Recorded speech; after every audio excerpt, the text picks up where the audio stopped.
Gazie. No. Welcome back. Bata no majane. Bata no majane. Bata no mu Igbo mụrụ nze m ọzọ. Bata no mu ike njaba. O nwere meseji.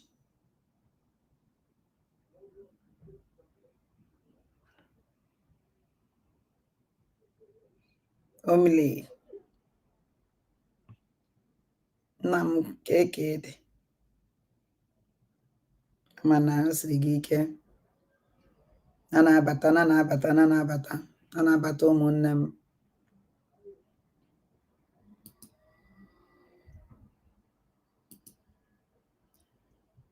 Na na-abata.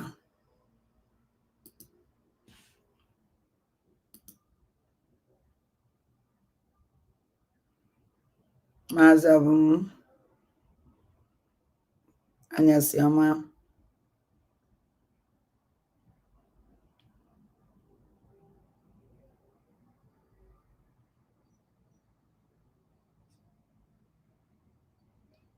Maazị Dike ndewo. James nọ.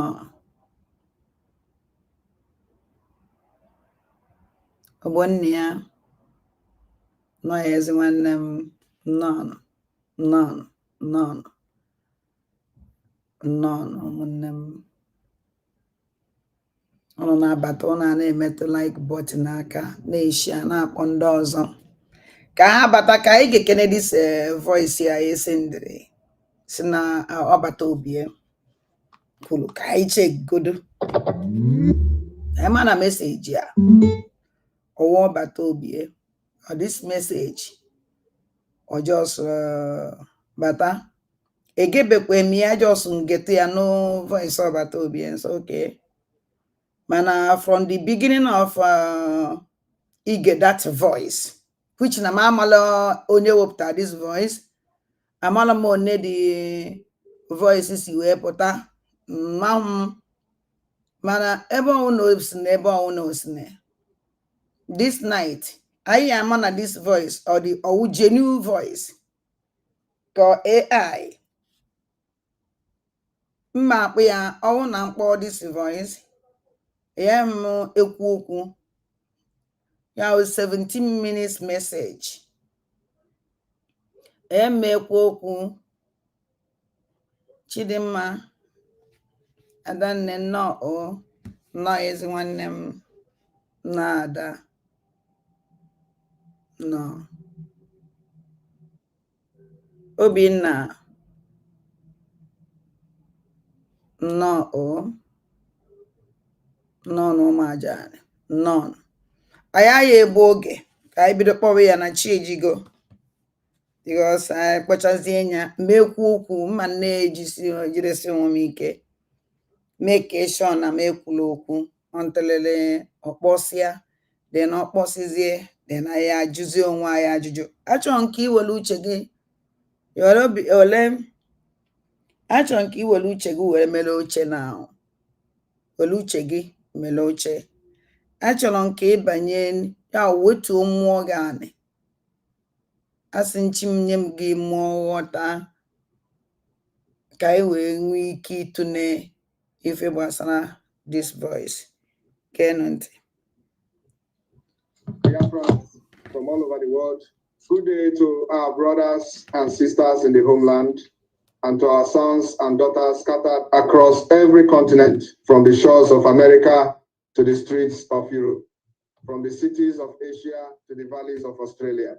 Wherever you are, wherever this message finds you, know that you are remembered, you are valued, and you are part of this great struggle. Good day to the spirit of our ancestors whose blood nourished this soil, whose courage gave us a name, and whose sacrifices still echo in our hearts. They watch over us, still waiting to see if we will honor their memory or disgrace their legacy. Today, I come before you with a heavy heart and a burdened soul. My voice may shake, but my message will not. My hands may tremble, but my resolve is firm. For what I must say is not comfortable. It is not a story of triumph or celebration. It is a warning. It is a mirror held up to our faces. It is the truth many of us already know, yet we whisper only in secret because it cuts too deeply to say aloud.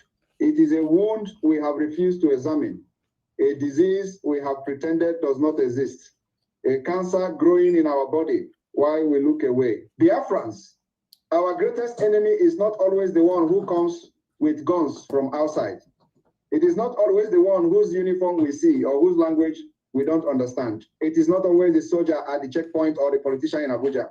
Sometimes and too often in our history, our greatest enemy wears our clothes, speaks our tongue, shares our meals, sits at our councils, and prays with us.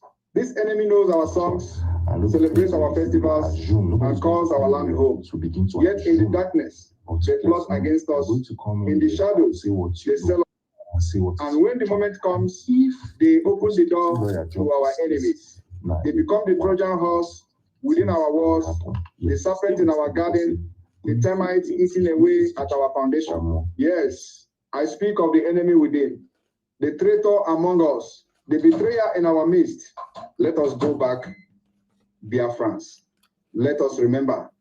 Let us walk through the painful corridors of our history. When Chukwu Odumegu Ojukwu, our leader, our symbol of hope, our Lion of the East rose to defend our people during the Biafran War, he faced not just the might of Nigeria and its foreign allies, but also betrayals within. The British supplied weapons against us.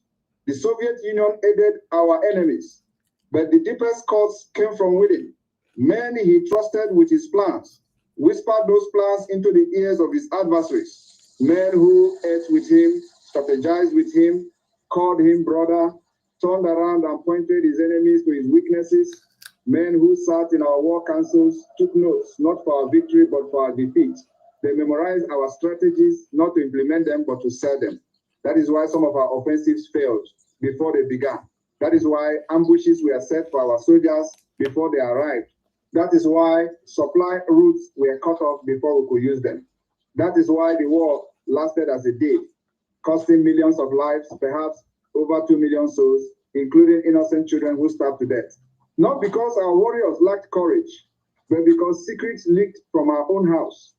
Not because our cause was unjust, but because our circle was compromised. And decades later, history repeats itself with chilling precision. Nnamdi Kanu, our brother, our voice in the wilderness, our modern-day warrior, was abducted, rendered, and silenced, snatched from a foreign land and dragged back into captivity. But ask yourselves, who told them his movements, who knew his schedule, who opened the door, who guided the hands that reached across borders to snatch him? It was not strangers alone. It was not ghosts. It was not magic. It was our own. Men and women who wear our name, who claim our struggle, who speak our language, but not our loyalty.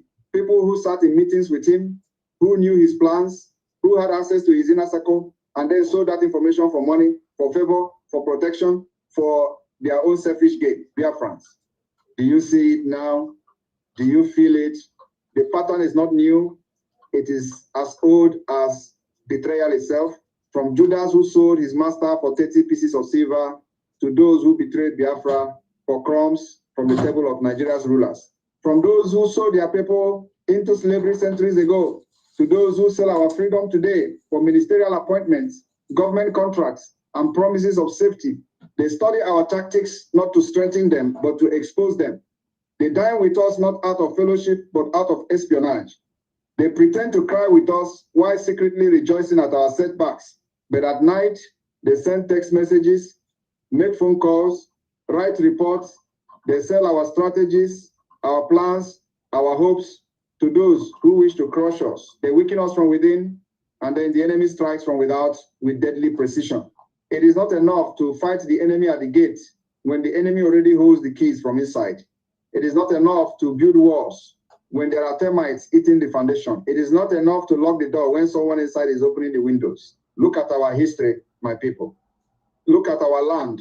Look at the pattern that repeats itself generation after generation. Our markets are raided without warning. Our sons are arrested before they can escape. Our women are harassed at checkpoints that seem to know exactly when and where to wait. Our leaders are imprisoned because someone told the authorities exactly where to find them. Our meetings are disrupted because someone leaked the location. Our movements are infiltrated because someone opened the door. Yet, the most dangerous blow is not the one that comes from outside, but the one arranged by insiders. Yes. Those who sit at meetings and send voice notes to Abuja. Those who take photos during our gatherings and forward them to security agencies. Those who sell photos, videos, and locations of our warriors to the oppressors. Those who compile lists of names and addresses. Those who laugh with us in daylight but plot with our enemies at night. Those who shout Biafra in public but whisper, "How much will you pay me?" in private. This is the deepest wound. This is the hardest pain. This is the cruelest irony that those who should be our shield become our sword, that those who should protect us become our persecutors, that those who should stand with us stand against us, and yet we must face it. Because if we do not, we will bleed again as we bled in 1967. We will mourn again as we mourned in 1970. We will bury our heroes unsung, our leaders unprotected, our future unborn. We will watch our children die of preventable causes. We will see our dreams deferred once more. We will pass this burden to yet another generation. Biafrans, the time for naivety is over. The time for pretending is done. The season of blind trust has passed. We must wake up and name the problem. We must identify the disease before we can cure it. We must guard ourselves not just from the visible enemy, but from the invisible one inside our walls.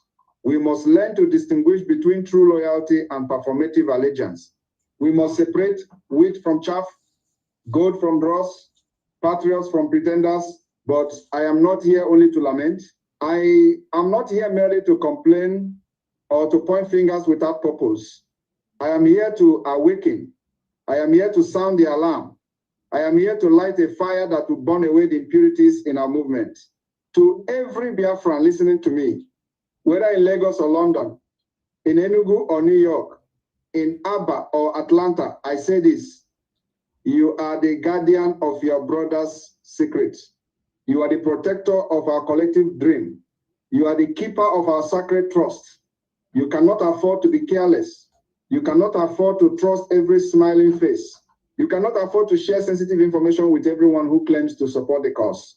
We must build walls around our strategies, discipline around our ranks, and vigilance in our hearts. We must learn from our past so we do not repeat it. We must study our mistakes so we do not make them again. The enemy within thrives on three things: greed, ignorance, and disunity. Greed makes a man sell his people for a bag of money, for a contract, for a position, for a promise. Ignorance makes him think he will be safe after betrayal, that he will be rewarded forever, that he will not eventually be discarded by those who used him.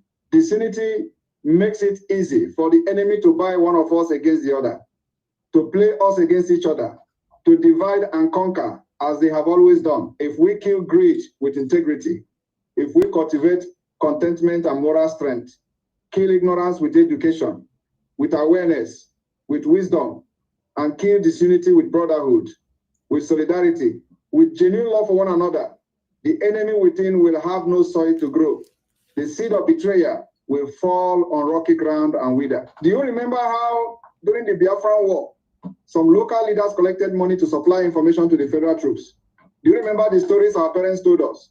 Do you know how many innocent people died because of one man's betrayal? How many villages were massacred because someone revealed their location? Do you know how many plans collapsed because of one leak? How many brave soldiers walked into ambushes because someone sold the battle plans? Those who sold Ojuku's secrets to the enemy now have their grandchildren sitting in luxury, living in fine houses, driving expensive cars, enjoying the fruits of betrayal. But our children are still dying.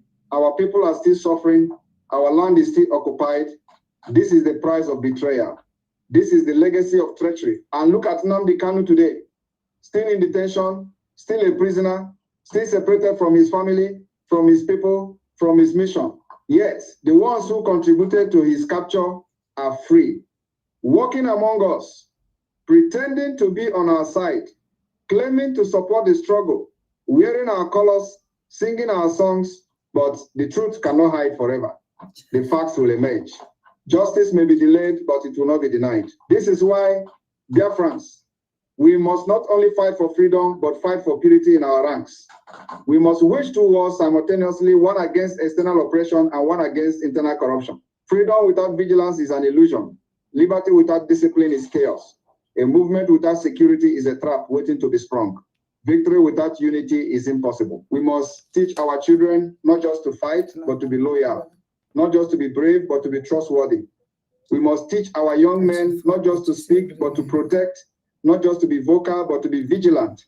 We must teach our women not just to nurture, but to watch, not just to support, but to scrutinize. We must raise a generation that understands that the struggle requires both courage and caution, both passion and prudence, because the enemy within is subtle, it is sophisticated. It does not always look like an enemy. It does not wear a sign saying traitor. Sometimes it looks like a friend, a colleague, a fellow fighter. Sometimes he speaks eloquently about freedom while secretly working for bondage. Sometimes it attends every meeting while reporting every detail. But his goal is the same: to weaken us, to break us, to hand us over, to ensure that we never achieve what we seek, that we never become what we could be, that we never fulfill our destiny. And yet, there is hope. Despite everything, there is still hope. Burning in my heart, I believe I know that there are millions of true Biafrans whose loyalty cannot be bought at any price. I believe there are sons and daughters of Igbo land who would rather die than betray their people. I believe there are guardians of our dream who will stand like walls around our leaders, like shields around our movement, like sentinels at the gate. It is to you I speak today. It is to you I call. It is your spirit I invoke. Rise up, Biafrans. Rise up from your slumber. Rise up from your complacency. Rise up and guard our secrets. Rise up and defend our unity. Rise up and expose the traitors in our midst without fear of favor. If you see something, say something. If you suspect someone, be vigilant. If you notice inconsistencies, investigate. This is not the time for blind trust. This is the time for disciplined loyalty. This is not the season for naivety. This is the moment for wisdom. The road to freedom is hard enough without betrayal. The journey is long enough without saboteurs. The chains are heavy enough without traitors tightening them. We cannot afford to be naive anymore. We cannot afford to ignore the warning signs. We cannot afford to pretend that everyone who claims to be with us is truly with us. Let us learn from Ojukwu. Let us learn from the mistakes of the past. Let us learn from Nnamdi Kanu. Let us learn from every setback, every defeat, every betrayal. Let us remember every fallen soldier, every massacred child, every raped mother, every burnt village. Let us remember how they died, not only because of the enemy outside, but because of the enemy within. Let their sacrifice not be in vain. We are Biafrans. We are the children of resilience. We are the descendants of a people who refused to be raised, who survived attempted genocide, who rose from the ashes of war. We will not be broken by betrayal. We will not be silenced by treachery. We will rise above the enemy within, as we have risen above every enemy before. But we must be smart. We must be wise. We must be vigilant. But we must act now. Not tomorrow, not next week, not when it's convenient. Now, this is my call to you. Do not sell your brother. Do not betray your leader. Do not open the door to those who wish to kill us. Do not be the weak link in our chain. Do not be the crack in our wall. If you stand for Biafra, stand with clean hands. Yes. If you fight for Biafra, fight with a loyal heart. Yes. If you dream of Biafra, dream with an unbroken will. Yes. Let your yes be yes and your no be no. Because when we purge the enemy within, the enemy outside will be powerless. When we stand united, no force on earth can crush us.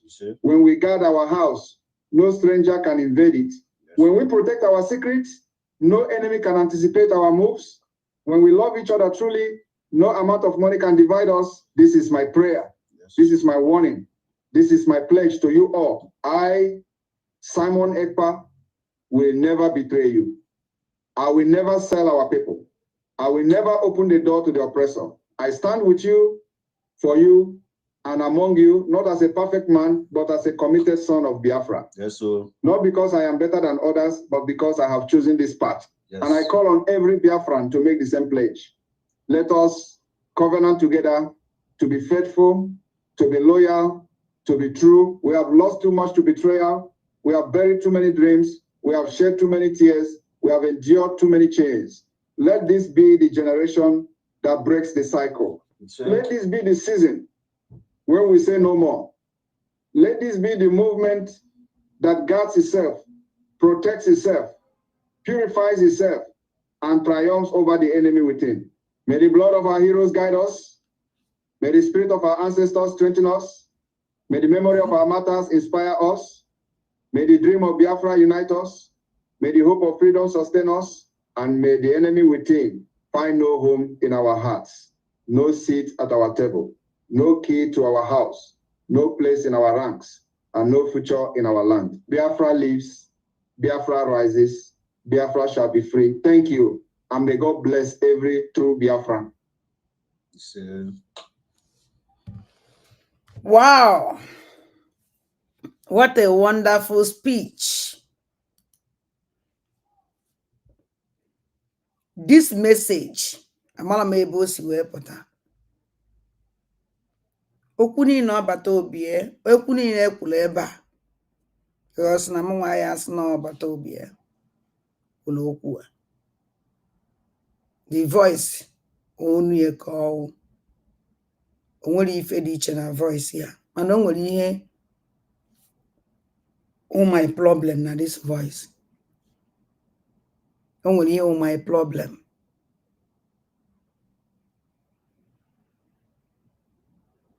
O nwere ihe my problem. My problem is beginning of this message. I can't make much about this voice. I will wait. But no one will my problem. My problem is that from the beginning of this message, kere ka m bido kwa ya n'isi. Ima asị m na ma ya ekwu okwu. Until the ọbata obi ekwusia, until this message akpọsịa. Achọrọ m ka unu gagharịa ya ka anyị bido ya n'isi, just from the beginning. From all over the world, good day to our brothers and sisters in the homeland, and to our sons and daughters scattered across every continent, from the shores of America to the streets of Europe, from the cities of Asia to the valleys of Australia. Wherever you are, wherever this message finds you, know that you are remembered, you are valued, and you are part of this great struggle. Good day to the spirit of our ancestors whose blood nourished this soil, whose courage gave us a name, and whose sacrifices still echo in our hearts. They watch over us, still waiting to see if we will honor their memory or disgrace their legacy. Today, I come before you with a heavy heart and a burdened soul. My voice may shake, but my message will not. My hands may tremble, but my resolve is firm. For what I must say is not comfortable. It is not a story of triumph or celebration. It is a warning. It is a mirror held up to our faces. It is the truth many of us already know, yet we whisper only in secret because... Now, my first thing here, my first ofihe m nwa na onwe m chọpụtagodo na this message adịghị normal. As no ọbata obi voice ya o una ka una ghọta ebe m na-eje. Mana my problem na this voice ọbata obi otu a si wee wepụta this voice gosi na ọbata obi dress Biafrans. Ọbata obi dress Biafrans. There is no time ọbata obi dress Biafra without date. It's not possible. Cha yaba, anyị na-ege message ọ na-esendịrị ndị Ambazonia. Ọ na-etinye date na ya. because without this date etinyeghị here ebe a ka m nọ nwe problem. My first observation made you believe in this voice. Oh, no date. No date. Ọbata obi chọọ wepụta nwee time as na oye si na prison dress here Biafrans must oye ebu ụzọ tinyeko okenesia or si na today's is date. If na mgbe ọ nọ ya ọ na-abịa na ọ na-eme state of emergency ọ na-agwa anyị date. Okenesia the first thing ọ na-ekwu the date must leave this message because all data with the point, all data with the beginning, all data with the remain balance. Ichi mgbe ọbata obi dress up Biafrans for the first time from the prison from 11 months now.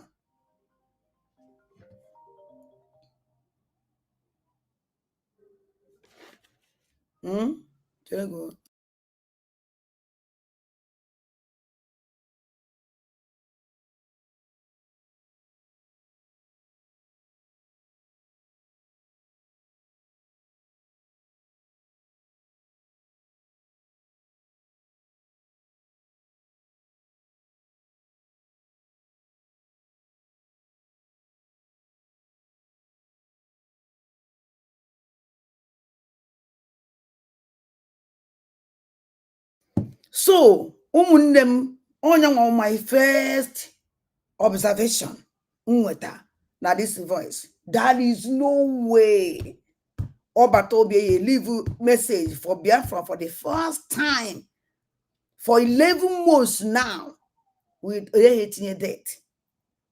And the watch if ọbata obi ekwule ebe a.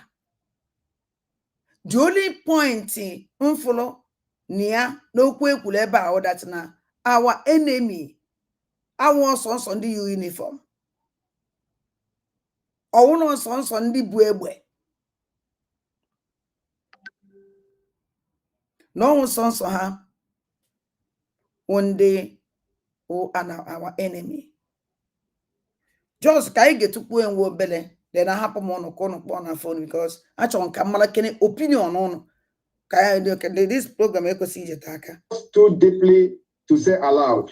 It is a wound we have refused to examine, a disease we have pretended does not exist, a cancer growing in our body while we look away. Biafrans, our greatest enemy is not always the one who comes with guns from outside. Yes. It is not always the one whose uniform we see or whose language we don't understand. Yes. It is not always the soldier at the checkpoint or the politician in Abuja. Exactly. Sometimes and too often in our history, our greatest enemy wears our clothes, speaks our tongue, shares our meals, sits at our councils, and prays with us. This enemy knows our songs, celebrates our festivals, and calls our land home. Yet in the darkness, they plot against us. In the shadows, they sell us out. And when the moment comes, they... Now, I won't know watch if about to be exactly. So say about was here and none of the car. Obato be when I ask now more animal fear now here our message. Urokwa message. They go in form of poem. I go down poem edele. They say go poem. For Obato be separate with Biafra for 11 good months. Oman on a pen about his problem. Mission if Biafra. Always look that no one boy up at why ne CJ, the Konya betray the Kifemele neko si me no, or ya bet. Hence na that date and the moons. That date and the moons. Oh yeah, for the date. Today's date is beginning a month to do to her. Then the light is open. Obi onye nwere okwu ya biko ya kpọkere gbakene m ihe o chere na nke a biko ka anyị tụrụsie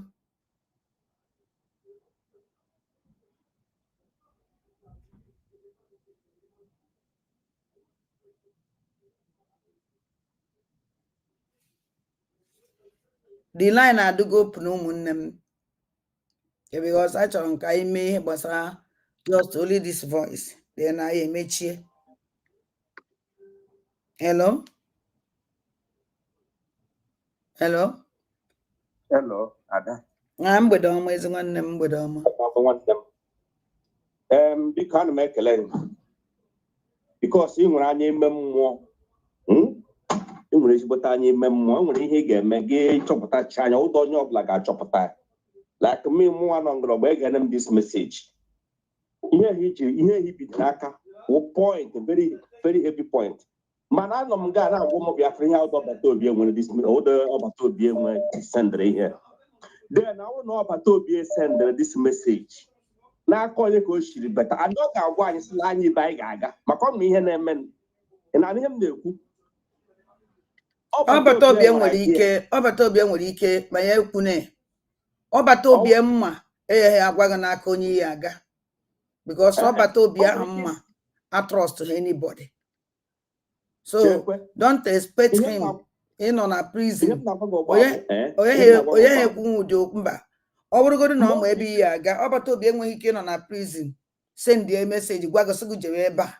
no then ọ nwedịkwana ike ọ nọkwatabedị ka ị bịa inye this long speech ihe awụdọ ọbata obi because eso m na ihe na-atọgbu onwe kọrọ m ihe ọ na-atọ ka ị hụrụ na esi ihe ewu ọbata obi wetara this message n'aka onye ka ọ nyere ya oshi n'aka ndị brigi na-aga oke nkere amana m ne di message si pụta ya emecha amala ka o si wee pụta na koshi n'aka USB sendọra na betrayal niile na ha mere ya ọwụ ọ na-afụ ụzọ because ihe a chọpụtara nọ from WhatsApp group ka a na-eshi anya na WhatsApp group ka this message have chọpụtara na this message from WhatsApp ọbata obi ihe m na-agwa gị ihe ewu onye sikwa na ọbata obi ya amachikwa but m na-agwa gị ihe awụdụ Simon ihe awụdụ PM sendịrị ihe ọsọ mbọdị nọtara ala dee ihe ndị ihe ọ na-ede ihe ewu enwere some part dị good wee some part emere particular people ọ chọrọ ifevọ o nwere particular people ọ na-afevọ and ọ chọrọ ihe iti ihe mkpọwa o nwere particular group onye ndere ihe ndere o nwere particular group o kwuru dee ya ọ chọrọ ifevọ and let me warn you people nna ọnwụ na ikwuo biko bee ya nke maka biko ihe a chọrọ ime ihe nọdụ awụ imechacha ya anyị iri group iweta the main group iji forge ahead ọ ihe this message pụtara iji mecha anya ekwuchana m and secondly biko Ada o nwere ihe m chọrọ eji nna biko nchere onwe nkịta I just ime program for this voice watch onwe ihe ọzọ ha adịrị ya biko kama emesịa nna m ewe n'iwe o yeah, this is my own opinion. For me, this is my own opinion. No. Ngwana kachi fezi nwanne m.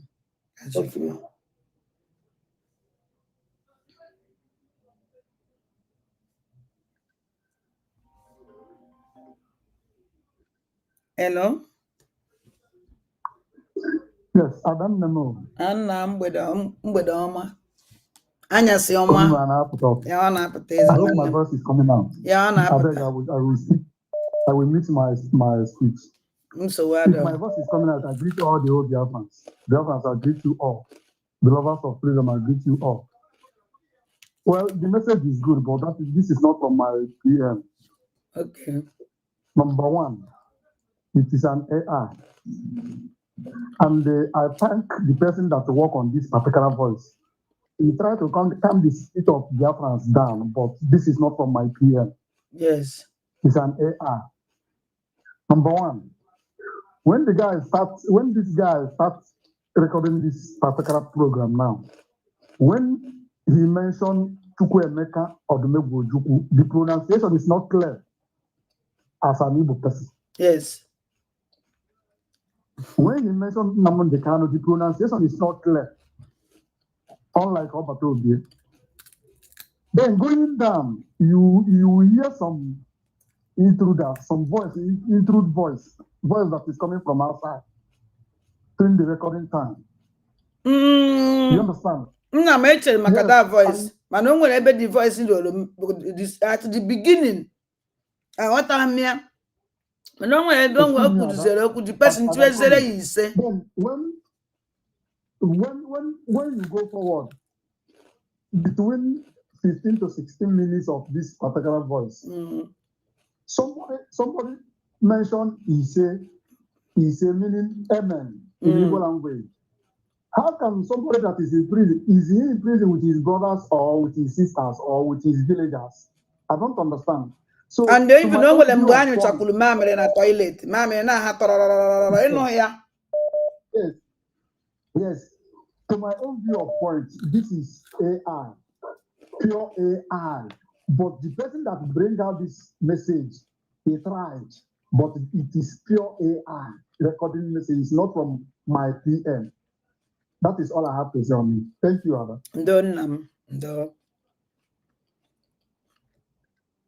Hello? Hello? Hello, Mbedoma. Anyasi ọma ezi nwanne m. Ada ndị Igbo na ndị Egede. Anna bye. So, anyị chọrọ itinye ọnụ na ihe a. Clearly, voice ya, ihe a bụ to me, my observation. Ihe a all voice Obatobi Simon ka ha use. But ihe a ọ bụghị Simon. Simon Ekpa, Prime Minister anyị. Ọma akpọ ọma ya chọọ ịkpọ aha ma obodo Igbo ndị Igbo ọ na-akpọ ya ọfụma onwe accent ndị Igbo ọ na-akpọta ya ọfụma icheki ya onwe ebe ọ na-akpọ Emeka ọ na-akpọ ya Imika ebe a na-akpọ Aba ọ na-akpọ ya ọ naghị akpọ nwa Aba ọ na-akpọ ya Aba the people of Aba and Imika. So virtually from the beginning, Ozi eziri amaka, but Obuho to me, Udi Ozi, Prime Minister in the Eziani after how many months? 10 months. Yeah? After 10 months or 11 After months. 10 months, onweta opportunity ịgwa anyị okwu, oje de ya n'akwụkwọ. Jide na-agụziri anyị poem. Ihe a niile ọ na-agwa anyị n'ebe a, ọ ihe ọ gwagoro anyị time. So, onweghị new team ndị n'ebe a, ihe a bụ ihe aka ọtụchara depụtacha ya n'akwụkwọ, join ya eworo AI, ha woro AI mee ya, a na-ejiche AI eme ma voice Trump, America ebe a ka m nọ, onweghị AI. The message message anyị nọ dịghị new. Onye ha bụ just to distract us. And ị ga-adị surprised na message akwa the same people a na-eme anyị ha ndị foolish USB charger ndị nwoke ma a na-akpọ ka ihe unu na-akpọ ya nke a na-akpọ Rosa. Unu ga-adịkwa surprised not the same Rosa mere. Exactly. I'm all the good na such a thing. Yes. Rosa the good. Rosa na group vam. Ndị a bụ ma ndị charger. Ndị ha distraction. Ihe a bụ ka ha distract wa. Ị ga-afụ every little time kita ndị charger asị na ọha nwa ka esendiere ya ka ha sendiere. Ị ga-afụ madam ha ga-ekwu ya na ọgbata ebi esendigoro message through ya nwa. So ihe a bụ distraction. Nna gwa ndị unu nee ya carefully. Ihe a ọbụghị onwe ọbụ ụdị ozi onye ndị ka Simon Ekpa anyị mma m ga-abịa pụta at this time n'ezi na-akọrọ anyị biko ihe ha niile ọ na-akọ ọya akọgoro before ọ bụghị new thing or the same story akọchagoro before. So ka ha ghara ibi iweta ihe ahụ just to distract us. So anyị na-ekwu ada gị mara ihe na-emesi ha ihe ike. Ihe a ya sụkwa ka ha wepụta ihe niile ha chọrọ iwepụta ha wepụta onwe ya anyị na-anụ. Ihe anyị na-anụ bụ action ka anyị fụ action. So onwe onye ga-abịa distract anyị ọ ego akọchago ha n'ahụ. So ha na-achọ otu ha ga-esi ime ka abịa sị na ọzọ ebe a ka akwụ ka ejikwa na-atụ ego onwe onye ga-atụrụ ha dime agụ ga-egbu ha ha ga-ata afụfụ kịta onwe ego ha ga-afụ ha ga-atacha afụ ya niile strategy ka ha na-achọ ka ha yuzuo ndị egbugoro batrị ha ndị a niile egbugoro batrị ha enweghị uche na-eso ha mmadụ Chineke nwụchara ala nne ya ga-apụta mmadụ a na-akọrọ ya na maka USB onye ahụ na-ege ụdị ha ahụ ntị Oh, foolishness. Nnam, thank you. Ndo Nnam Chimgozie Kachifo. Hello. Hello. Adanne. Ada puri. Ada machikochi. Mba na ire awu iwe ọchị na nke awụ nke ọchị anyị kwesịrị ichi ndị otu ọchị. Ani makana gwa ka ha na target.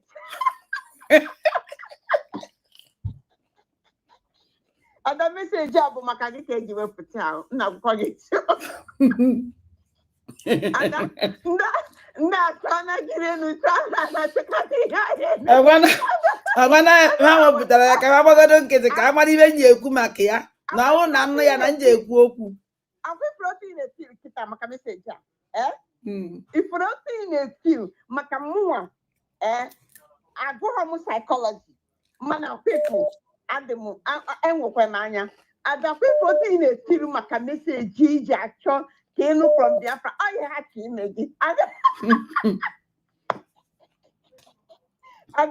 achọ ka ịgbanyụ na ọkụ mana ha maazị ha etinye ha wee jebupụtara gị ụmụ Biafra anyị amabeghị n'aka onye o si pụta gịnị si pụta ada jigodo onwe gị ajụjụ jigodo onwe ike nna ada Simon Ekpa ịmakwa kesi Simon nọ n'elu ịmakwa ụmụ ekwesị ịmakwa aka ji Simon maka ebe ka Simon nọ wee na-ere o nwere ike ilive meseji na ọchọ bikos ịmana chi ayaba na-elive ndị be ha meseji ngwa gere m ntị chi ayaba ke nna ada ndị na-eme Simon ihe bụ ndị ya na ya so achụ nama geto nwee chịkọwa gị onwero ihe ifu bụ AI meseji ede ekwuru okwu ekwuru amakakwa ahụ mana ụmụ agbata obi elive this meseji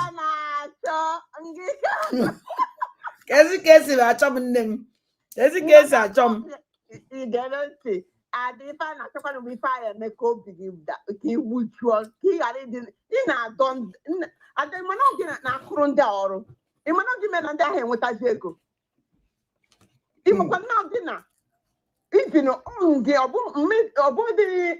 ọbụdị ikuku na no ada ọmụ isi ị na-eme ndị a ada adịmakwana ịmana onwe ihe emebụọ na ka ị ghara ịdị na-enwezi listeners mana m na-agwa gị the little inwe na-aga fa ọkwefu ndị a onye kwuru okwu lasị ekwuchago dị okwu ego ego ha batazi owihe ache ka ha na-afụzi ndị a dị broke propaganda donation ka ha na-emezi yes so ife a bụrụ ozo a wepụtara ya onye ekwu okwu last dị smart ife a bụ ndị USB with Rosaline City Dan Meta and onye facho ka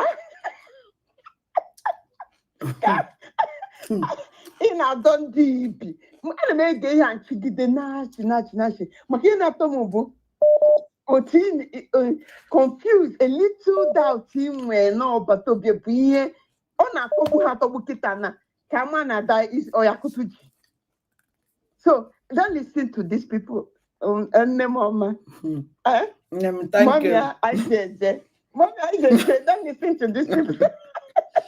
Nnem, thank you. Chimugozere Bye bye. Bye bye. Because can make it we have to go. Nnem. Ụmụ amụsụ. Nna good evening. Nna m mgbede ọma ezi nwanne m. Chim nọ n'ọrụ nna bai. Chim nọ n'ọrụ. Chukwu gbagume, Chukwu aja ala ya gbagume o. Ndo. Enwecha m much okwu. Ihe m chọrọ ịgwa gị ndị mmadụ ndị Biafra nọ na this group ndị nọ na-ele gị anya gị nwawo kọmputa ụmụ Igbo ji ahụ gị ụzọ ndị na-amaghị nne ga-amara ndị na-agaghị ekwu ga na-ekwu ọ gị nwa ozi kọmputa ndị Igbo ji ahụ ndị Biafra ji ahụ ụzọ na nwee kpa isi nwee this knowledge ịmata ihe megane the point ya nga ahụ point ahụ nọ ụwa niile amarasị lepake wee eziokwu Chukwu okike gbaa gị ume nyenwa anọghị ya na ọwụ gị nwa na-abụ mkpamukwu nye onwe nọ na homeland without gị nwanye anya eziokwu wit ikuku na mana ala anyị n'aka but Chineke na-edu nwa ogbenye ga-edu gị Chiduru Moses ga-edu gị Chiduru Joshua ga-edu gị onweghị ndị a nwere ike ime gịnị ihe a na iwepụtara ihe a na ibem gị hụkpa ọ dị m n'obi because ị na-eme ha expose in any angle ha were this one bịa gị kutuo ya ha esi n'aka ekpada gị kutuo ya kwuli aka ka ji wee kpọọ m kwuli agwa nwa bara kwuli o ndị otu USB bara kwuli ị na-edifiti ha any basis ha bịa n'ihe gị kpọọ ha stọd ha bịa na alụ gị kpọọ ha stọd with this one iwepụtara this night imebeka program gị na 12 midnight ebe a ndị ga-awọchi ya because of eziokwu gị o nwere okwu ikwu one certain time ka Biafrans gee ntị last 3 weeks but anyị nwa ga-egwa gị kewe eziokwu ị na-ahụ ụzọ ị na-ahụ n'ihu na-ahụ na nzubete onye ọzọ ka gị ka na onye bi n'elu o nwere onye na-akpọ Lisa program ahụ mere ịkpọrọ onye na-akpọ Lisa that Lisa bụ ndị otu oge nkere ndị ihe ndị agwaga gị ha ma m onye ọwụ maruo ya ala mara ndị ochi ọwụ ndị otu oge nkere that Lisa ahụ onye Imo steeti aha awụ ha ama m ya maruo ya ala o so na ndị afọ ọsụga this problem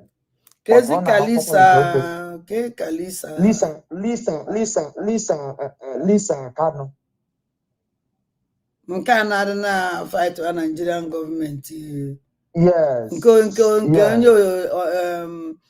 onye otu ọhaneze ndị Igbo na-adị na-eyi different types of clothes yes kezi ka o si awa ọkụ wute oge nkele onye ahụ onye Imo steeti kezi ka o si awa ọkụ wute oge nkele kezi ka o si were wụrụ onye otu oge nkele Adanne ana-ama ekwu okwu without evidence emechaa ga-akpọ gị separate okay nna m ọ dị mma mma like ịmarụ nke ọfụma ndị ezi nwanne m asị gị mechaa ga-akpọ gị separate okay ndo nna m ị na ụmụọrazi ahụ iketere mkpagharị m mba mma na-akpọgọkwa enwere information a ma like ịma ya I will like to get this information to be sincere to you ndo nna m ndo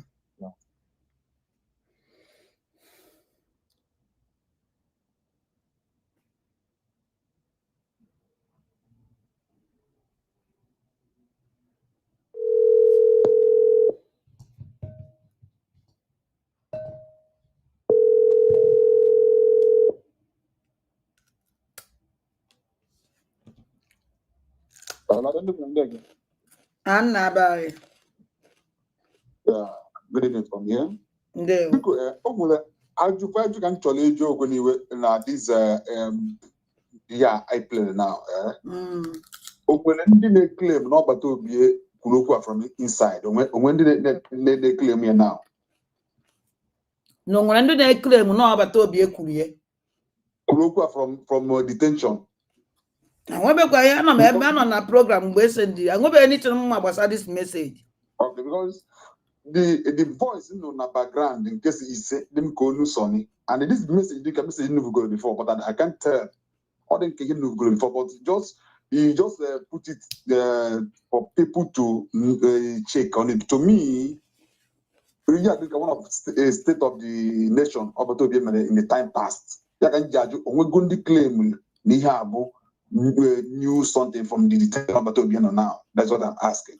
I'm not anything but this voice. A lot of people see no AI, but more than we feel no more no go this thing before. This let's just watch and see how it will. it will play. This Yeah. I want to watch this voice of Obatobie. My brother, I'm going to eventually make a man.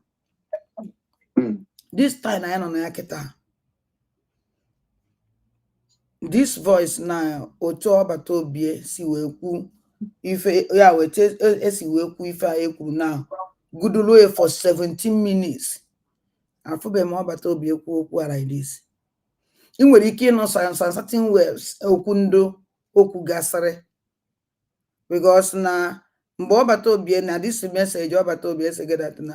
No no Sunday uniform our enemy. Now our enemy is with us. Nailing everything with us. Name everything with us. Yes, Obatobie kurokwa. Man no si we put 17 minutes in oku kuleba for 17 good minutes.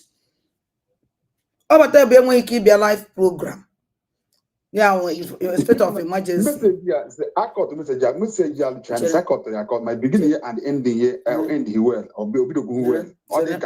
Only eventually make a man. Can you go to gi? Okay. Because if it's on a market town, on will only claim with this voice.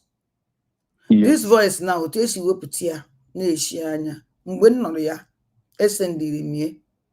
More afraid no message from Obatobie.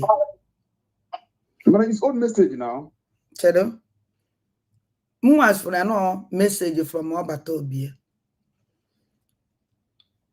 Because here and share na WhatsApp group. And the man they share this message in a WhatsApp group. Only free ya Obatobie leave a message. No. I've got this thing before now. Ask him go one de kumaka go one onwegi. Adu me kumaka ge. O nwere nda anu behie no. Esi na enu gie. Okay. Mu wana akwukwa go na tina mu wana onwem anu go some certain waves like okwu like this but no hold to akosi ikue. Because they watch okwu 17 minutes is like a poem. And Obatobie can never come out and stand like this. Go this thing. Onye whoop this thing. I don't know the reason. Now, can search stop the nation. Obatobie exactly like this. Let me start for you and send it to you. Now, I'm Adam ne watakwala ebe neje. Ngente. Achon kan kowala gi something. This message like this. Only get this message. If I be across of this message, you have message as message Obatobie send from prison to Biafrans. Or to Ayaba say send the message. Man, the only way Njegi is a bar break. For the beginning. I don't know maybe the mad in the from the beginning. Then they make one no ebe okuloku the person neti say. Then the mesa no ebe anyoro mamele. That is them konu soni dia. Ama monyo. Emecha no kunu no ebe na anyo mamele. Na this ebe ije get this voice I anucha me ebe anyoro mamele that. Sure Ayaba na before oku. Mana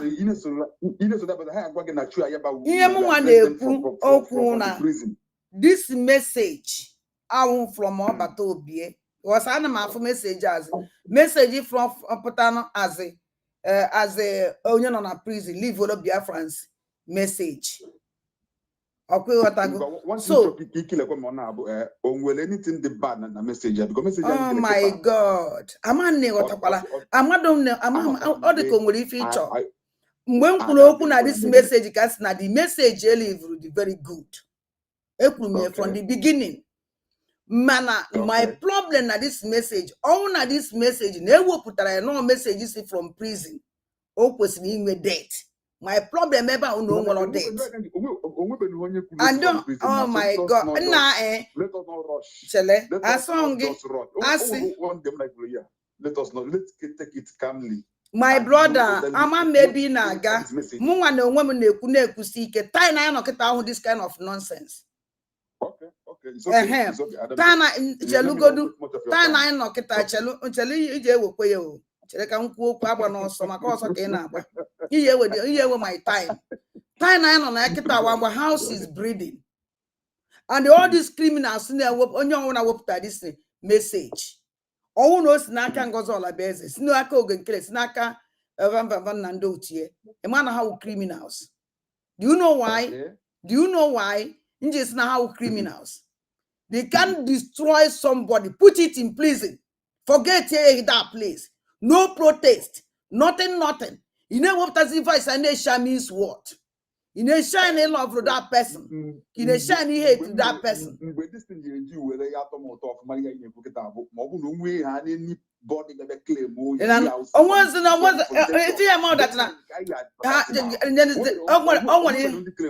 only eventually I want catch on Campiango talent. And I even a Campiango talent. Okay, for condition I know now. Only on an attack was out all the best. Only after this voice, oh, come on, send me. The money for you send me. Nji we ponya. Kichena nka wizi na for voice about Toby and they share like this. Why make you cook and don't whip that? Okay. Somebody send this message for me. Some of this is so before I work with this thing, tell Anna Majuga, Ajujun Najuga will say, here I work that or the first message Obatobi and they share like this. Or the first one. When I can't be alive or but the will be alive for special for this message. Nancy no way message they share send the Nancy message from Obatobi. We get the message, I know who date. We see no. Anything can happen online. My own since Obatobi on inside, obviously I've never spoken from inside, and nobody will tell us how because now the problem when some of you know that now needs you what if you can also say what here. Okay, yes. And I want to here. If I do well, the media, he goes down hotel like that. Down hotel here, no, they couldn't even name in a corner half because actually, Nakita, it may be by a name. Oh, you will now, but to be a leave go message from prison because I found all message in Agana. I know now. I say here now. I say here. We in a Malaysia go Asia Tagolomie. Asia Tagolomie and the Guapam similar messages sending Guapan near message from prison. Message from Obatobi. I can't do where if they send me Kukuna. Okay. Message from prison, man. The person it is a life on the pit of hell. So I can't because now maybe I'm more before all this thing personally, man. Don't listen on and you only go on miracle from the beginning. When I want to watch in on way, you on this platform. We could now in my life in nature. That's the end with a message in Chola. Not very, very important. Couldn't solom get that message. That's not a message from Obatobi. Kaimala Ken or message from him or Ezoko or Wase. Or if you now when on this platform before and you couldn't make a program where poor we be a chikwazi on so you on because I join her back. I go to that message. Oh, okay. It's okay. So mama get up our message, mama before message, whoop the message, debate you know what Obatobi or Obatobi. Now why my problem has no voice Obatobi, man a problem we want a no date. Obatobi can never dress Biafra with that date. Oh mo kweba. You quick message you put that place is perfect. I couldn't joke at least when Obatobi will keep dressing from inside. Those where they get I don't think so. Oh well, he can we were balachineke I'm sure I have on a dress and Bazonia. Sure I have an dress and Bazonia. But no 2 years you will now. Obatobi very number one that's na nda Bazoni H's on number one on nda Bazoni H's on Chua Yaba. Dear Francis or Obatobi Waktiazo. Nobody. Only I want to give you a message for who? And you want to put messages recognize and the can not inside. You see inside. Obatobi cannot just more old message. Man, no problem. Can people drag Obatobi on a good number Obatobi and I will not side and teenager. But I wanted the mazen and the can of go from inside. Oh no, no. Okay. Na problem. bye. Good. And go Good. me if you could. Thank you Good. very much, Chimungozi. Good. Then Good. Yeah, thank you. So umunem from na our brother Eme understand if this voice and the reason edgy way power this voice. Niyo mel understand all that na no voice no we no onye chọrọ ịma no nwe ndị kremulu no the voice.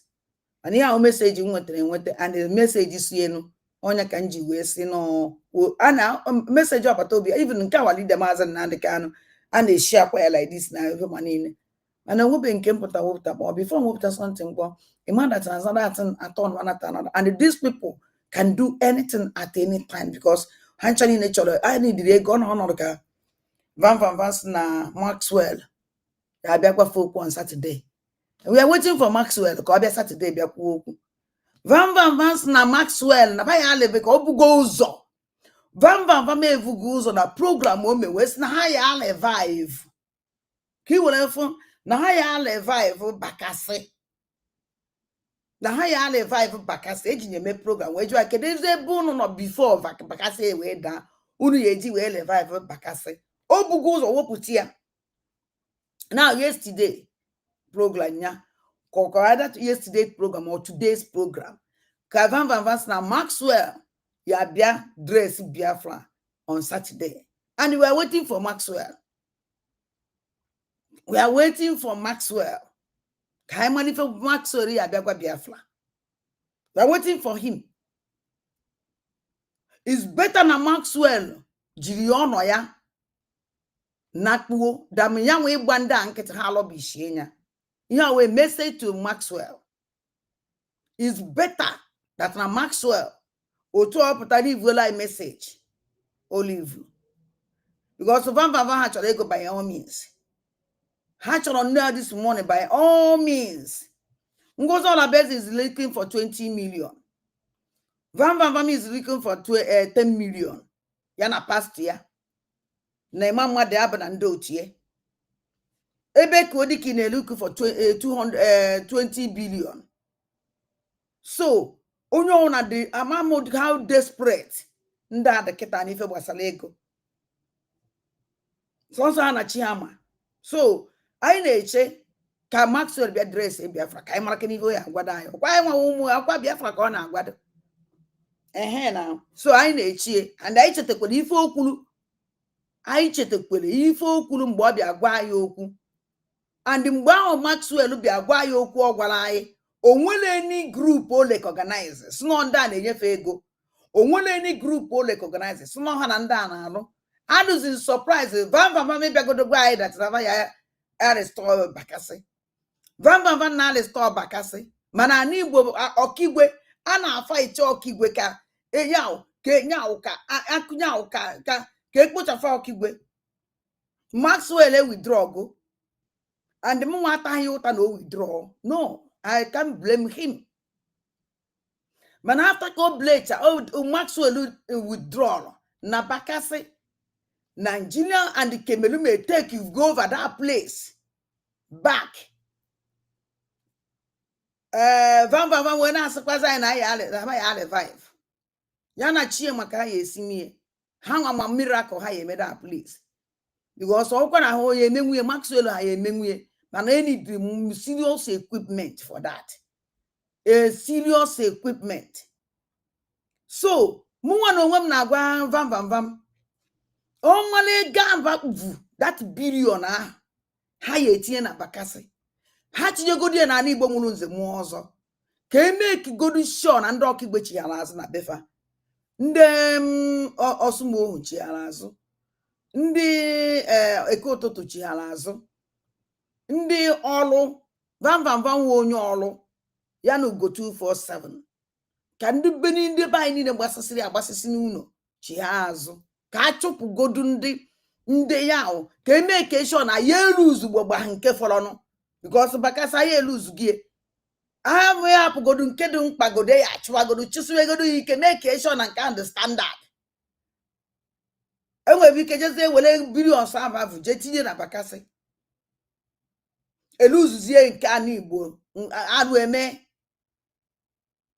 ebezi ka ihe agbaje ebezi ka ihe eje ebezi ka ihe akpọhụ m anyị ma so na bego gwa anyị na hapụ go from Bakassi, which you can blame them. Ọ wụrụ mọ ife mmeme mmadụ eji aka nkịtị anụ ọgụ.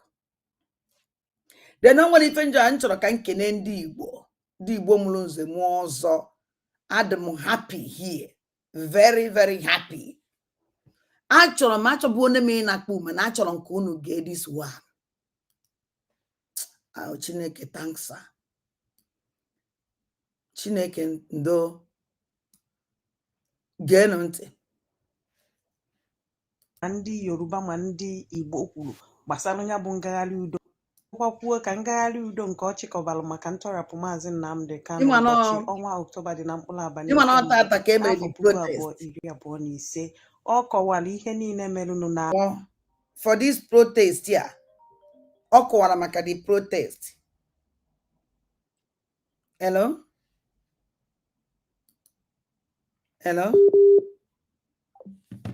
Ọ kọwara maka the protest. Then ịma na ọtata ka ọ sị na ihe mere agbadide Maazị Nnamdi Kanu one Nigerian protest. And from ndị otu Ngozi na support ya one Nigerian protest. How can you support one Nigerian protest for our leader Maazị Nnamdi Kanu? I don't support it. Gezie no ntị ka ụnụ n'ozie onye the protest si wee gazie today.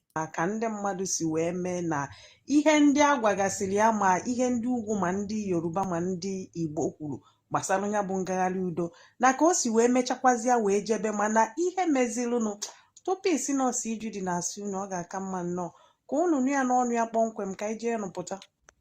I appreciate all Nigerians that supported me for this Free Nnamdi Kanu One Nigeria One Voice protest. For those that use this issue to trend on the social media, I pray that the day that Nigeria will happen to you, people will also use it to trend. And for those that actually push for this movement from their heart, the Lord will bless you and the Lord will honor you. My greatest disappointment is since I started this push, I discover other tribes apart from Igbos.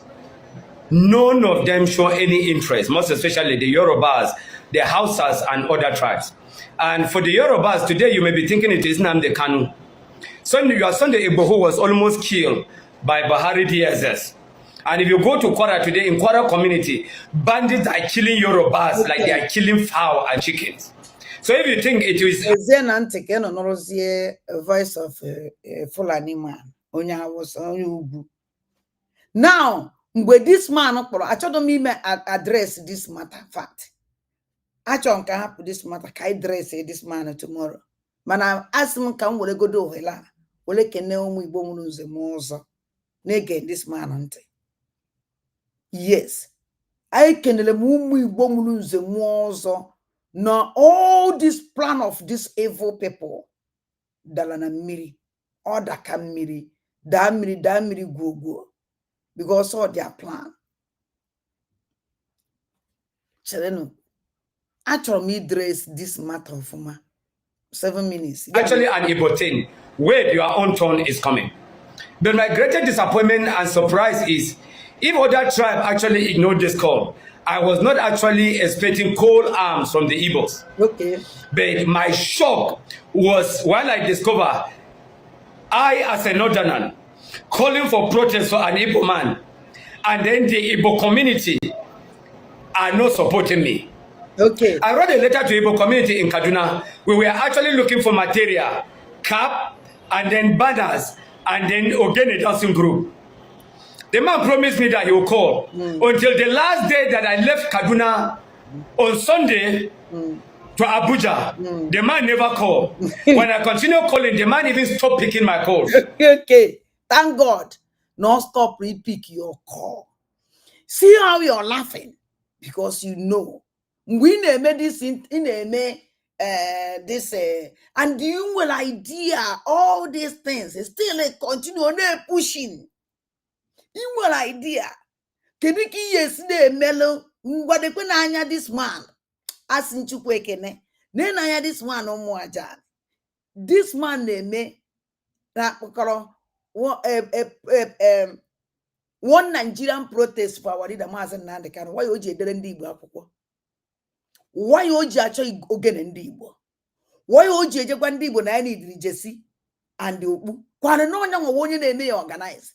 As you come and bring yourself out to do something, why can't you do it complete? Why are you disturbing Igbo people?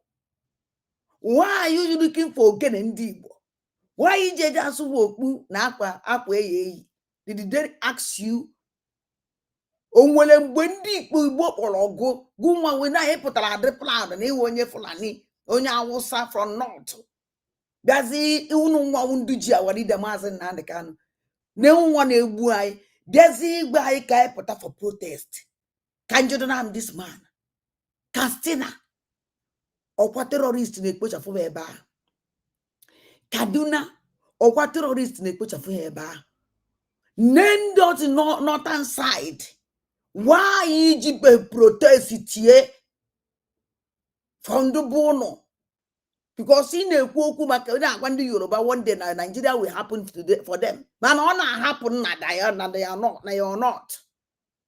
You never one day call for one Nigerian protest. For stop how we stop for the killing and a Christians. The massacre and massacre and the marina not. Never one day call for one Nigerian protest. No, you don't want even was and chio weginisi. It's a keep up to Igbo. Kebu Boba Ebu Fuga and Keforono. You can never walk. I want a moon and that or son away system deji. Iju weputabu mu. Managwana for them can never succeed. Never. Never. And do not ki woji do febe no. Umunne mo kudo for to the Kakwanko. I went order too much. Man and nekusike. And then when we can stop in a attack is too much. The thing could over. Because the natural was ofundo. Because now our more bachuke. There are all these evil people, all of them. No, don't come on one it was a problem. I don't know. A woman for that matter, let them leave me alone. Okay, Nezenanya this man is just gain on to my job. That is how irresponsible the man actually showed me that Igbo people are irresponsible. Okay, you see, now by an insult. Now by an insult. You see, but when this man call for this protest, and I say, thank God, nobody respond. Every time I go, so thank God. Now people are responding. Now all know that no one only respond to now in Igbo. I want na my God. Nane gente. So that mbo na ngwala unu umu Igbo ife that's umunne nnekwe nka pụta na ezi agaghị ya unu ege m ntị. Ife awonya ekwere ka ewure nyawo ewure nyawo onwezi akọ nyawo owu na ndị Igbo jele ije a.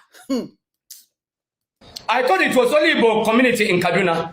I went to Abuja. Since the protest will take place in Igbo Square, I went to the nearby Igbo community, that is Garki. I met the Igbo community in Garki, asking for again a group. The man actually told me, Bob and play, that if there's nobody sponsor for this thing, they are not going to give me any support. That if they're in a good dancing group, I, a Hausa man, fighting for an Igbo man, I will pay Igbo organic group to come and support me for rally. That is how funny Igbo people are. You see, Kiwarafu, Ojene na Kaduna, Efe Lonya, Owejekwaze na Abuja. Umunne Shia na Abuja too much love here. Owejekwaze na Abuja. Owejekwaze na Abuja still. Now, this man, automatically, upon and Igbo ase. Naza agwaze na nwa ndi Igbo ya dị responsible. Did we Igbos ask this woman for one Nigerian protest? Onwele mgbe ndị Igbo ji wee sị nwoke a na anyị na-achọ one Nigeria. Na ya wuruzie one Nigerian protest. If you want to protest for our leader, Mazen can work from one Nigeria. But one Nigerian protest shows you that the whole Igbos they go tired with Nigeria. He now directed me that I should go to Igbo Community General as Igbo along Airport Road. I went to Airport Road. I drove almost 15 kilometers to and fro. I couldn't meet the man. They told me that the man doesn't entertain people until on Saturday. And the rally supposed to be on Wednesday. Well, after the drama with the Igbos, I went to Eagle Square and I posted a video on TikTok that the rally will still hold despite the discouragement from the Igbos. I will galvanize the few people that will come because there were sincere few Igbos that come from afar to attend the rally and they were in touch with me. To God be the glory. A day to the rally, we discover that Tinubu is afraid of rally and is afraid of peaceful protest. He cancelled the Independence Day. And what we discover with the intel that we have around there this morning, when we were going to Eagle Square, about 2,000 kilometers to Eagle Square, vehicles were not allowed. There were barricades everywhere. Vehicles were not allowed to move. About 3,000 square meters from the Eagle Square, from all major roads, they were actually barricaded with ammo tanks. And GSS were patrolling almost all the atmosphere with fears and with anger. If they see any 2-3 people gathering, they will be arrested. Then our intels now tell us that what we need to do, we should go to the Abuja fountain. We went to the Abuja fountain. It was barricaded by police. There is no how a protest can take place. They asked us who we are. We introduced ourselves. I am Nigeria. The policeman asked me who is sponsoring me. I told the policeman, my children and my children's children and my children's children unborn are the ones sponsoring me. The policeman told me, since there's nobody sponsoring me, he said I should turn up my vehicle and leave the fountain square. We are not allowed. The only few people we turn off vehicle, moto. And ejego na YouTube, je na Facebook, can show Lani this man. Because Lani on our video the Lani. We want to see the Lani and see kai fukwane men na that Lani fukwane otu si me. Mana afu be me Lani wa owu secret Lani. Biko onyo na for Lani of this man today. Biko biko send the good room ka efugenu ko si melonle fukwanu mmadu one so ha na dilali na ege ntị ojugu ekedo onye sponsor ya no o se no nwe no children nye na sponsor ya na ege ntị ụmụ aja. So are the ones sponsored by APC government wearing green and white inside the Unity Fountain. That is how we are being chased away. Everywhere that we turn, we wanted to make videos. Police harass us. Till we don't have option. That we have to drove far from the central area before we were even allowed to have a video. And you'll see the video at the end of this video. I want to tell Nigerians. Now, they drive far, but they drove far. So only they may protest in Anya Moto. Possible that supported me for this cause. I want to raise, I will be away from social media for some time so that I will regain my sanity. Our country is destroyed beyond repairs. If the Nigerians cannot stand for what is right except they are being paid, may God bless the Republic of Nigeria. You will see the video that I made. Very discouraging. There's no cohesion because I was not in the right frame of mind. Thank you. I appreciate my followers on the Facebook and TikTok. God bless you all. And may God bless our country. That God will raise a man that will rescue Nigeria. Thank you all. Ndị niile si wee gbarapịa ma ndị Igbo bụ nọ nke a bụ nke wutakarịsịrị ya ma ogene ọ sịrị na ọ chọrọ ka ejiri wee kwado fa na o nwere onye nye gị ogene na ndị Igbo community o je. So ọkwụ na afụ gị afụ m the picture. So nwata nwaanyị abịaziri kwugucha okwubu ọkụ unu were na afọ ihe a na-agwa unu maka ya. Thank God that na ndị Igbo anyị I trust my people. I trust them. Why made you trust them? Eh? Why made you trust them? Ọ na-achọ onye nwa na-akpọ for protest. Wee na-akpọ achọ ndị Igbo ka sponsor onye. Wee na-achọ ndị Igbo ka ekwọrọ ya ụgwọ ogene. Now, because of na ndị Igbo turn up, osizie na ndị Igbo adịghị, and I will responsible. Na ndị Igbo is irresponsible people. It's an insult. You want to do something, do it. Don't disturb us. Ọ na ndị Igbo chọzi ime ife mee ife otu a si wee chọọ. Ha nwere mgbe eji kpọ gị sị gị kwari na protest ihe emele ndị bụ ụlọ ka nkụ. Ibidogodi na ndị Kaduna Fulani chịfụrụ na n'ụlọ. Ibidogodi na ndị Zamfara Fulani chịfụrụ na n'ụlọ. Ibidogodi all the northern part of all the northern side Fulani take over. Gbu. I know half ya. Why can't you protest for them? Cause the whole world, the money even done is bigger. No, I be with our leader Mazen Nandekano. A many protest, one Nigeria believe in ya. One Nigeria in their passport. One Nigeria deny and they are one Nigeria. You know, just drag our leader into one Nigeria. Is it not insult? A man who spent in 5 years now prison, now can the DSS. Because of not just one Nigeria. He not causing the book. I be sign up. We go neka hapuroge by that. How much? Ego neka fapuroge onyocho. How you feel? Ego neka fapuroge. Iye ju we be a laputa ndi Igbo. Hakpo family bucha siafa. Our leader Mazen Nandeka na akpo chienya. Even ye name protest. I want for our leader Mazen Nandeka. We protest even the northern side. The Fulani in the Bunu name them mad. Me protest unde anacho for say. Me go to protest na ndami ne welendo terrorists. As not the call repentant to make this thing. Tiana military. We put another butcher send them mad. They go to protest. Our leader Mazen Nandekan is not in Nigeria. It's true that no Ehodi in Nigeria. But he's not in Nigeria. All not he's a one Nigeria on Apatago. Or because no reject one Nigeria cockage in another place. Umajane. Masono kachifono. Echunu kutubas. Coordinate. This voice message I'm praying. Anybody now say that now this voice message yeah. See from my no message from Obato Bie.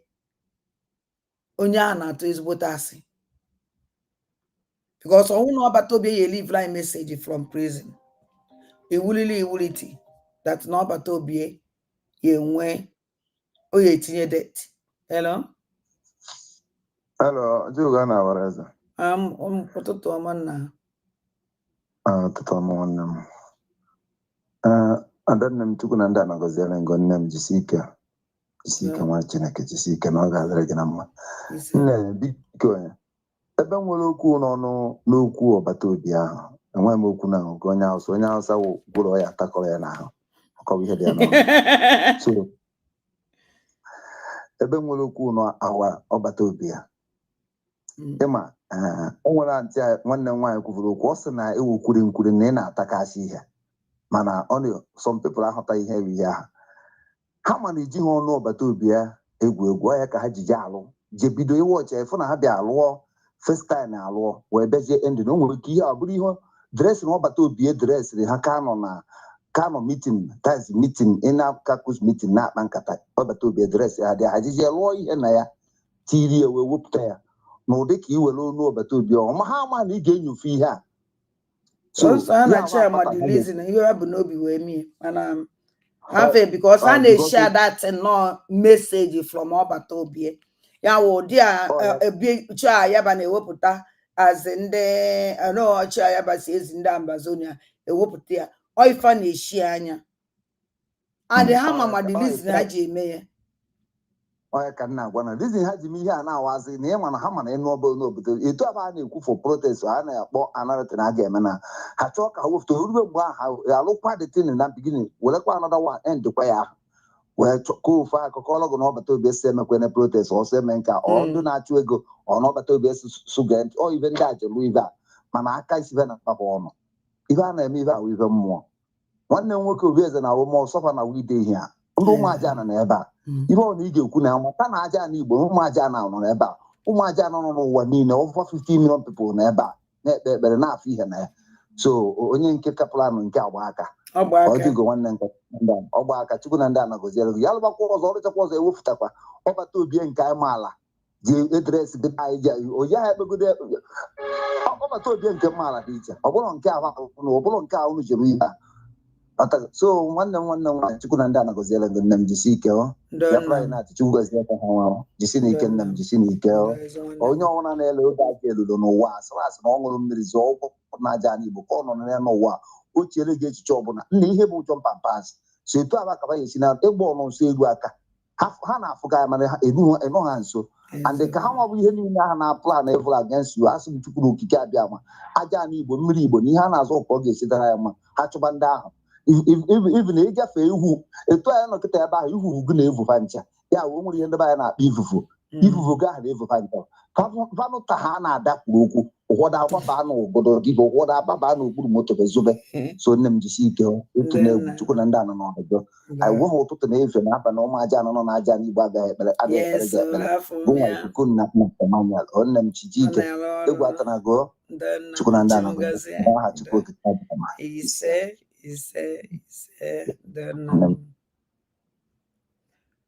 wow ụmụnne m mma asị unu kacha ife unu Chukwu okike abịama nna m nke bi n'elu nna m na-akpọku aja na Igbo nna Igbo mụrụ nze m ọzọ asị m kacha ife unu ka ọ dị na echi n'abalị mgbe m ma abịa live kacha ife unu bye bye na ụmụnne m bye bye